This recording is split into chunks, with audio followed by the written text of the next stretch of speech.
Welcome to the Slade Ham experiment, everybody. From the midnight spaceship, a toast of water. Everything's blue. The cup is blue. The lights are blue. We're somewhere in the cosmos tonight. It's good to be here. This week can suck it.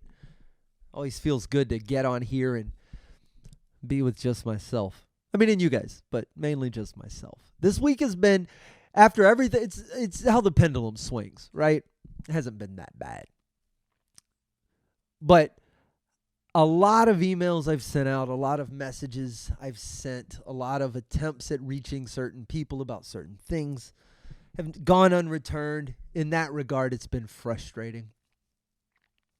Lots of things going on. Just no big deal. You get through it. So I've been on a race to Sunday. Sunday was my day to relax, to rebuild, to reboot, to recharge, to all the re's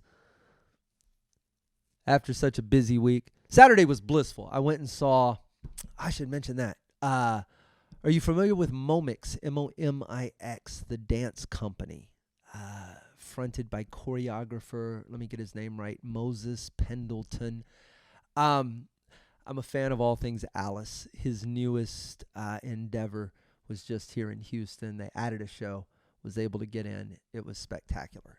So that was Saturday, and then my nephew's birthday party. Saturday was blissful. Sunday, supposed to be the day to reboot everything. And I just wanted fried chicken. That's all I've just wanted some fried chicken. And dietarily, I can't have it. It's a whole episode. But I found a cheat. I found a way to do it. I found a way to make myself happy. I found a recipe that worked. And I was just going to fry a little bit of chicken for myself. Because I bought some chicken earlier in the week when I was at the grocery store. I knew I did. So I had it in the fridge, and I just wanted to fry it up. And I realized I didn't have this sweet and sour sauce. Because I wasn't just going to do fried chicken. No. I'm going to cube it up. I was going to make nuggets. I was going to eat like a child. Okay, you hear me? Anybody can fry chicken like a grown-up. You want that? Go to Frenchie's. Go to Popeyes. Go somewhere. I'm trying to eat like a child here. So I chop my chicken all up into cubes. That's how I like to do it. So I was going to make some sweet and sour chicken. I didn't have the sweet and sour sauce, but I know this Combat Kroger has it. It's one of the few things they got. So I'm like, I'll just go. And I take my bike out, and I'm not 20 feet out of my house when I flip my bike over. I don't know why. I'm just getting on the sidewalk. Maybe a shadow scared me. There were no squirrels. I don't know what did it. But I swerved, I hit a brake, and I just went end over end. This happens a lot, I know. There's probably a whole other episode about me flipping a bicycle. I land on my back. I laid there for a minute, thought about life, got back up, went straight back home, and just sat on my couch for a while. Didn't even, whatever, we'll do lunch later. I just sat there, thought about life. I think I watched some cartoons. I kind of regrouped. I was like, man, you got to go do this, man. You want this chicken, it's your reward. You can't just wreck on your bike and then not reward yourself. So I get back on my bike, and I ride all the way down to the grocery store, and I get the sweet and sour sauce, and I ride all the way back. I could have taken my car, but this isn't what I do. I'm a bike guy. And I get home, and I'm like, all right. Crack my knuckles, all ready to go. I go to fill the little pot up with oil, and I realize I don't have any oil. I've planned to fry chicken with no oil. What's wrong with me? And just as I'm getting ready to take my bike back down to the grocery store, my good friend Jimmy Pineapple calls me from New Orleans. No, Baton Rouge. Where's Jimmy at? Doesn't matter. He's in Louisiana. Jimmy calls me, and I know we got to talk about some stuff. I promised him I'd take his call. It's already getting into the afternoon. And I think, well, this is a great opportunity. Now that I got Jimmy on the phone, I won't ride my bike. That'd be wind noise. That would be rude. You can't treat a guest on your phone that way. So I'll walk back down to the grocery store. I'll keep him in my ear while I'm doing it. That will keep me distracted, keep me entertained. I'll get the oil. I'll walk home, get off the phone with him. I'll fry the chicken. Walk all the way there. Get the oil. Talk to Jimmy. Get all the way home. Pour the oil into the pan. Open up my stuff. Open the refrigerator door. Go get the chicken out. There is no chicken. I dream bought it. just thought I had chicken. Just none. So I surrendered my whole Sunday to just nope. So today, believe your ass, I was on a mission. I wanted this sweet and sour fried chicken worse than anything I think I've ever. I woke up passionate about this chicken. Jump on my bike. I check the kitchen. I make sure everything's there. Everything's there but the chicken, right? All right. Jump on my bike. Ride back down to the store. And I'm about 3/4 of the way there. And a dove falls out of the tree or the sky or the somewhere. I don't know. It almost hit me. I thought someone threw a bird at me. It just went thunk. And it lands on the ground, and then it flops like this. And I swerve to miss it. And then because I'm a good person, I turn around to check on it. Yeah, I say it was a dove. It might have been a pigeon. I don't know. I don't know birds like I should.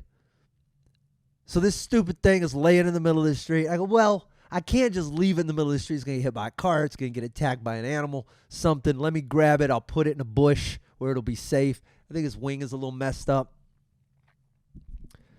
So I go scoop it, and it's just fighting me the whole time. Just floppy-ass chicken dove. And I see these videos all the time of people, and they're rescuing animals from all sorts of stuff. Over there, untangling nets from great white fins, and the fish is all just peacefully floating while they do it, like it understands the oceanographer's desire to help it.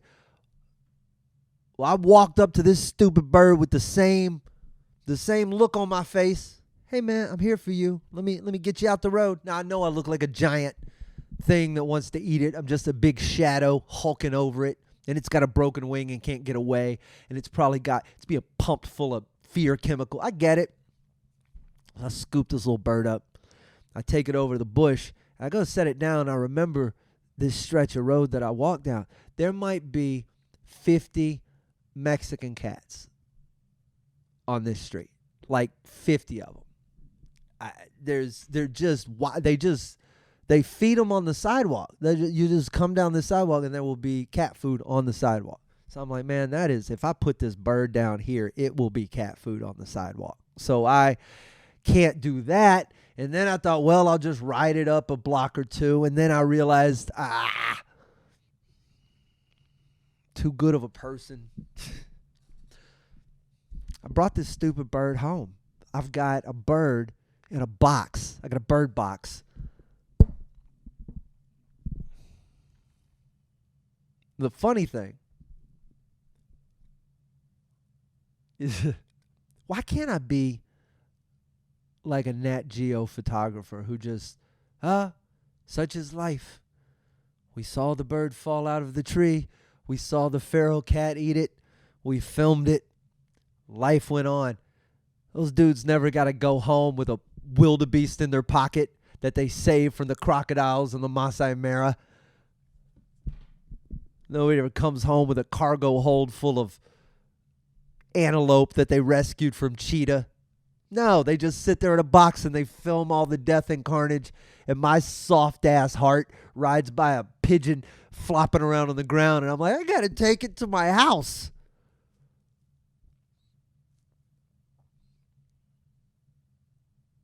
The funny thing is that I brought the bird back. I put it in the box.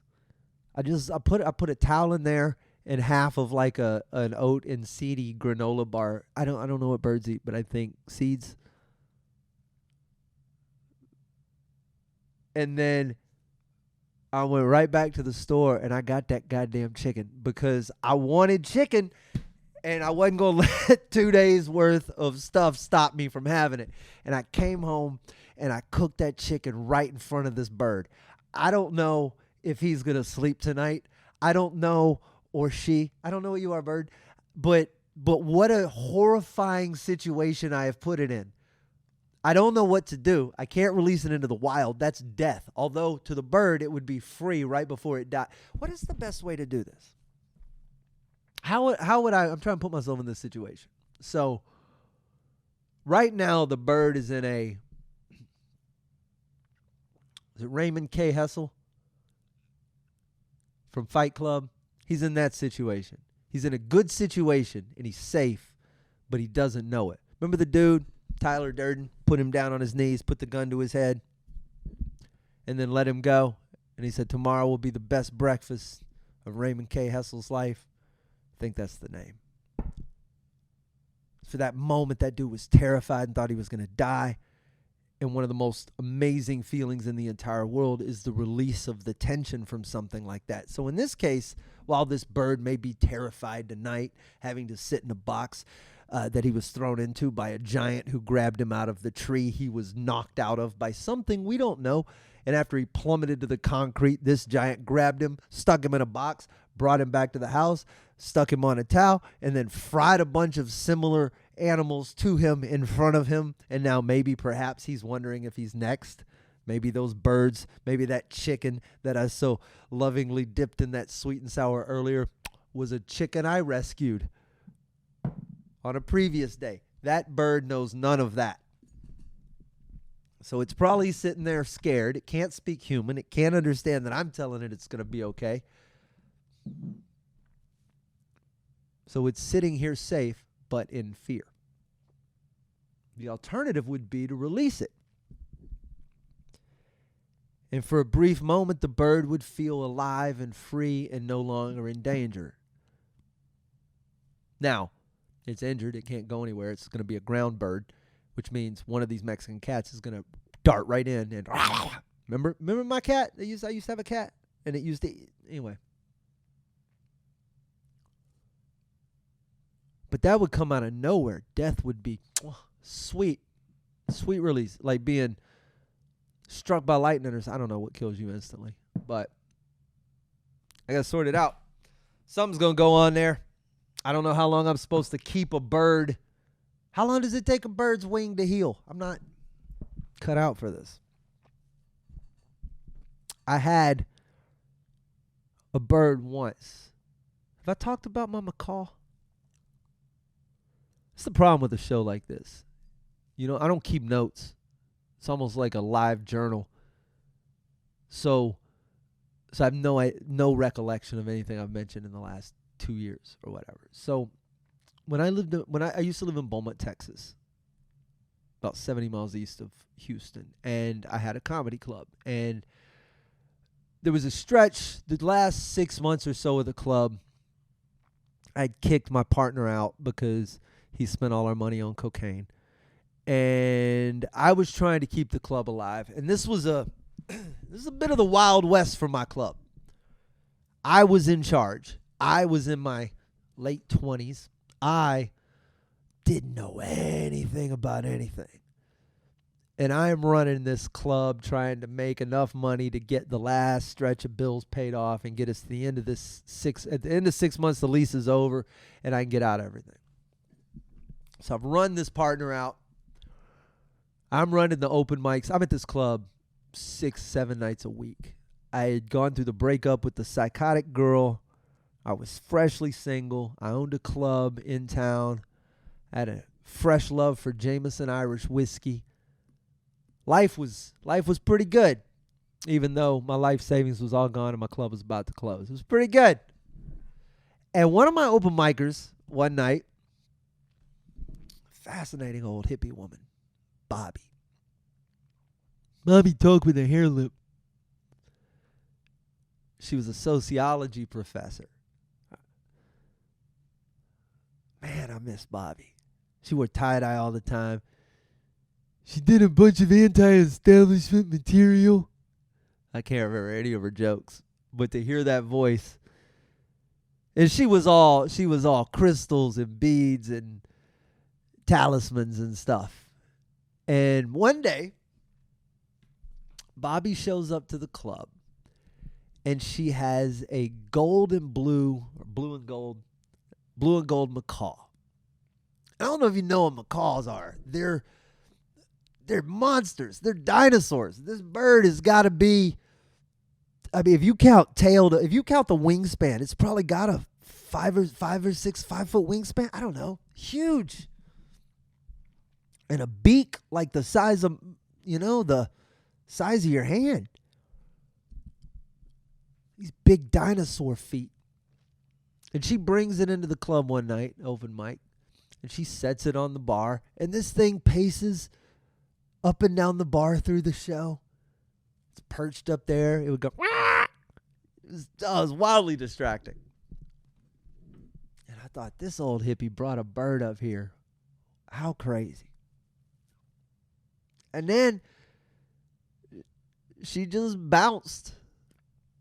She left. She left the bird on the counter. I called her. This is like 2006. So I call her at her house like 30 minutes later, and I go, hey, you forgot your bird. And she goes, oh, that's your bird. And I go, what? She goes, I brought it for you. So I find myself, everyone's gone at this point. The club is empty. I'm up there. I'm having a drink. The macaw's sitting on the counter. It's like 12:30 at night, and I got a bird. So I'm like, what? I try to get the bird to sit on my arm, and it's biting at me. It's clawing. Finally, we kind of steer wrestle each other on. It's like up here. It's on my shoulder like a pirate, sort of on my arm, and I'm having to hold it in this uncomfortable position. And it keeps, the higher I hold it, keeps creeping closer to my shoulder, and now I'm afraid it's going to eat my face, and I'm just trying to get it out the front door to the car. And I don't know, for all I know, as soon as I walk out the front door, this bird is going to fly off into the night. I don't even know. So I get it out to my car, and I toss it in, and it crawls right to the center console, and I don't know what to do. So I drive straight to Whataburger, and I buy some food for myself so I can think. And I sat in the car with this bird, and I gave it French fries, and I ate French fries, and I ate my burger. And we went to Walmart, and I bought a dog kennel. Because if you go try to buy a bird cage, they're like $1 billion. If you go try to find like a cheap wire thing to move a dog around in, they're like a third or a quarter or a tenth of, they're way cheaper. You buy some, depending on what you're looking for, is way cheaper if you buy it under a different name. If you're looking for whiteboards, look how expensive they are. It's like $60 for like a 4-foot by 2-foot whiteboard. But you can go buy this shower paneling that's the same material, same laminate, same everything. You could buy a 4-foot by 8-foot chunk of that, and it's like nothing. So that's what I have to do for this dog cage. I grab a dog kennel, I stick a stick through it, turn it on its side so that I put the bird in through the door, and then I get it some bird food. I get all this home. It's now 2-something in the morning, all wiggled into place. I throw this bird in there, and then I give it some food. I put some food in a little food dish, and I hang it inside, and I look at my handiwork. I have managed to go from dude who I went to the club as a dude who didn't own a bird, and I came home the proud owner of bird stuff. And I put that food in there, and that bird looked right down at it, all lovingly, put her beak inside, and picked it up, and flung the whole thing right at my face, and then laughed at me.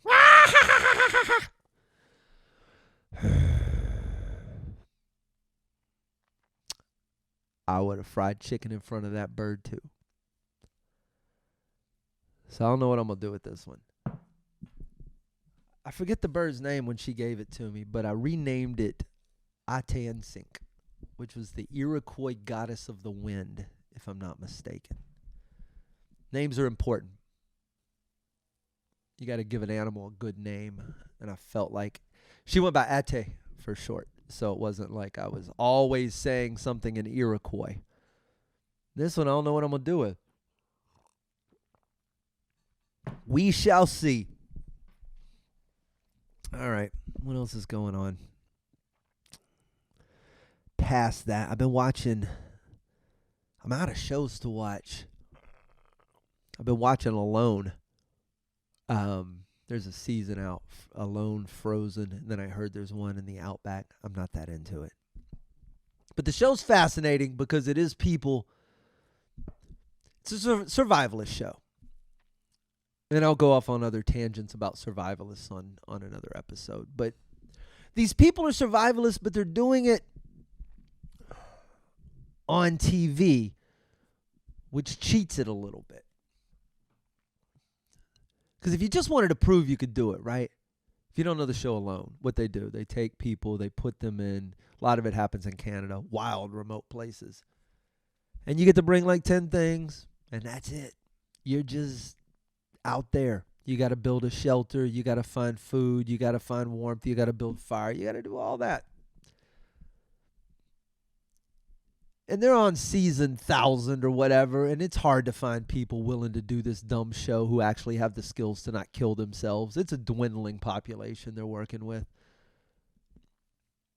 So they're bringing some people back for the season I happen to be watching. The thing about it is, if these people were doing it to prove to themselves that they could do it, you would just go do it. You would go out into the wilderness. You would wrestle with nature. You would either win or die. And you would be able to go on with your life. But this involves TV. You're already out there. When I say these people are dying, you're just basically watching people die for 60 days in a row. Eating snails. Eating like, oh, I had 4 mussels 3 days ago. What am I going to eat today? Oh, thank God, a squirrel. Be like 40 calories in this squirrel, and they're just eating the fur and trying to get every drop of nutrient they can while they're just, Jim has lost 34 pounds in the last 2 weeks. It's terrible watching these people suffer. And they might have a chance if they didn't have to lug these dumbass cameras around everywhere they went and set up these shots and narrate their lives. It's fascinating to me. Because the real test of alone should be the alone part. That's a terrifying prospect to most people. And I feel like you kind of don't have to think about it as much if you're constantly setting up. I know, I set up cameras and microphones and wire stuff up and focus on what I can capture. True alone. There's an article. Do I have this still pulled up? This is in Science. Came out July 4th if you want to look up the article. I'll read this, though, from the Scientific American because it quotes Blaise Pascal up front. The coolly named Blaise. Spelled it wrong, but it's still cool. All of humanity's problems stem from man's inability to sit quietly in a room alone, said French philosopher and mathematician Blaise Pascal in the mid-17th century. That sentiment may be truer today than ever, according to a paper published July 4th in Science. Researchers asked participants to rate how much they enjoyed being in a room with nothing to do. Of 409 participants, hey, look, my old area code, the 409. Nearly half of them said they did not like the experience. When asked to do the same at home for 6 to 15 minutes, a third said that they had cheated. People can't do it. In one telling experiment, 55 participants seated alone in a quiet, empty room with nothing to do. They had access to a button that would deliver an electric shock to their ankle, which they had previously described as unpleasant. In their 15 minutes of solitude, 67% of the men, that's an interesting stat, compared to 25% of the women, chose to shock themselves instead of simply sitting quietly.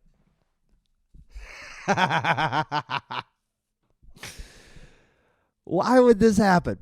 Lead author Timothy Wilson University of Virginia, says, with smartphones, tablets, and TVs within reach any time, many of us may not know what to do when we have time to ponder without distraction, but the electric shock results were still surprising. He suggests we could make our downtime, even traffic jams and waiting rooms, more relaxing and interesting by learning how to be alone with our thoughts. I suspect, he says, that practice helps, as does, this is the most important part, finding topics that you enjoy thinking about in detail and can return to time and time again so that you don't have to start from scratch each time. So important.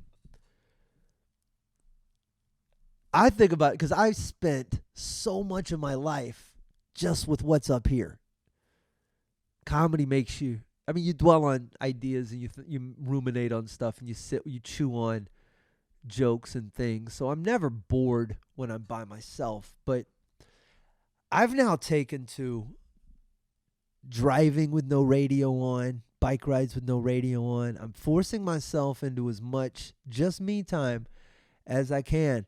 Something I posted on Facebook earlier this week, one of the things I wish I'd learned earlier in comedy, truthfully earlier in life, is how to be alone with the thoughts in your head and just them and not be afraid of it and not be afraid of what might surface or what might. The only way you get there is poking and prodding around and sitting in it for a while and getting comfortable. So consider it.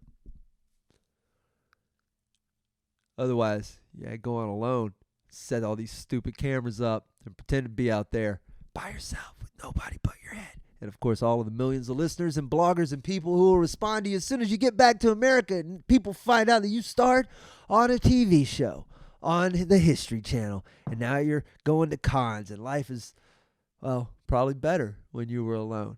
I'll watch the end of that season. I'll take care of my bird. I'm going to make some chicken and I'm going to leave. You guys have been fantastic. I will tell you more about the special and some other cool things around the corner. Maybe more about this last week. I'm not done getting stuff off my chest.